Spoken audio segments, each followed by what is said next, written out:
क्या सूरज और चांद ग्रहण वाकई इंसानी ज़िंदगी पर असर करते हैं?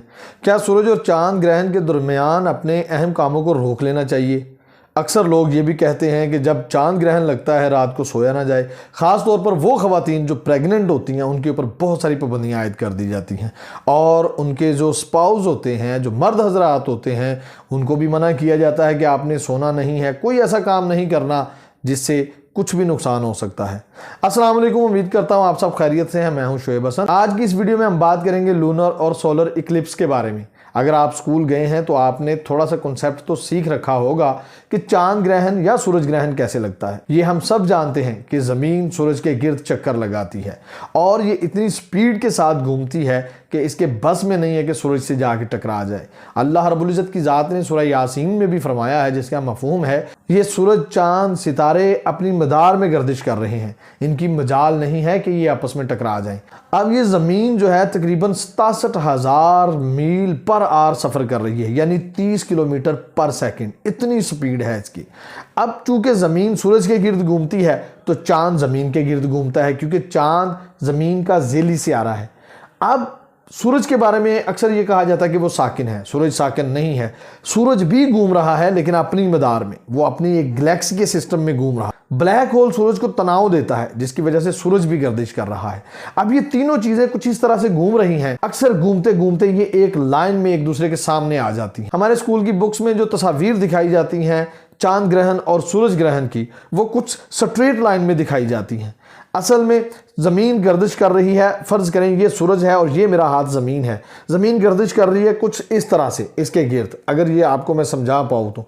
अब ये जो चांद है, फ़र्ज़ करें ये चांद है, चांद इस तरह नहीं घूम रहा है इसके गिर्द, चांद हल्का सा टिल्ट घूमता है। वो टिल्ट घूमते घूमते एक वक्त ऐसा आता है कि सूरज और ज़मीन के दरमियान आ जाता है, जिसको सूरज ग्रहण कहा जाता है।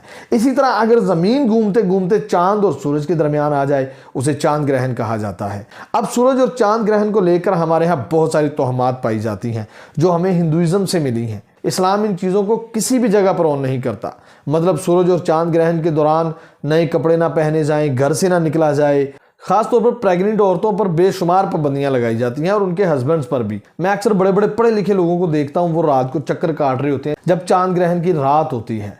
उनसे पूछा जाए भाई आप क्यों जाग रहे हैं, वो कहते हैं कि आज चांद ग्रहण है तो हम सो नहीं सकते, हम कैंची से किसी चीज़ को काट नहीं सकते, आटा नहीं गूंद सकती खतून। तरह तरह की ऐसी तोहमात पर अमल किया जाता है। सूरज ग्रहण और चांद ग्रहण का इंसानी ज़िंदगी पे कोई असर नहीं होता। आज नासा दुनिया को चांद की सैर करवा रही है और हम आज भी उन्हीं तोहमात पर अड़े हुए हैं। ये हिंदुओं की तोहमात थी। जब सूरज ग्रहण लगता था वो समझते थे सूरज को एक राक्षस खा गया है या चांद को एक राक्षस खा गया है। इसको भगाने के लिए वो तरह तरह के अपने काम करते, थालियां बजाते, ड्रम बजाते और वो आग जलाकर उसके गिर्द चक्कर लगाते कि ये कोई बड़ा मुश्किल दिन है। और आज भी जब आप YouTube पर वीडियोस देखेंगे चांद ग्रहण या सूरज ग्रहण की, तो तरह तरह की वो मसाले डालकर उसको दिखाया जाता है। दुनिया का सख्त तरीन चांद ग्रहण लगने जा रहा है या सूरज ग्रहण लगने जा रहा है जो ज़मीन को तबाह कर देगा, जिससे बड़ी तब्दीलियाँ आएंगी, तरह तरह की बातें की जाती हैं। ये एक साइंटिफिक अमल है, इसमें कोई ऐसा अमल नहीं है कि इंसानी ज़िंदगी पर इसका असर करे कि किसी का हाँ बच्चा पैदा होने वाला है तो सूरज आके उसको रोक लेगा या सूरज उस पर कोई इफेक्ट कर देगा, या कोई नया काम करने वाला है तो सूरज उससे काम छीन लेगा। ये सारी की सारी पुरानी तोहमात हैं। आज इल्म का दौर है, साइंस का दौर है, तो हमें इन चीज़ों से बाहर निकलना चाहिए। अगर हम इसको इस्लाम की रूह से देखें तो इसका इंसानी ज़िंदगी पे कोई अमल दखल नहीं है। अलबत्ता कुछ मुअल्लिमीन कुछ नवाफिल बताते हैं जब सूरज ग्रहण या चांद ग्रहण लगता है। कुछ मुअल्लिम ये फतवा जारी करते हैं कि वो फ़र्ज़ हो जाते हैं और कुछ कहते हैं कि नफल हैं। आप 2 रकत नमाज जो है वो पढ़ते हैं, क्योंकि ये परवरदिगार की निशानियों में से एक निशानी है कि अल्लाह दिखाता है कि मैं इस सूरज को भी मान कर सकता हूँ, इस चमकते चांद को भी मान कर सकता हूँ। मैं उम्मीद करता हूँ आपको आज की वीडियो अच्छी लगी होगी। अच्छी लगी तो लाइक शेयर कमेंट ज़रूर कीजिएगा। अल्लाह निगहबान।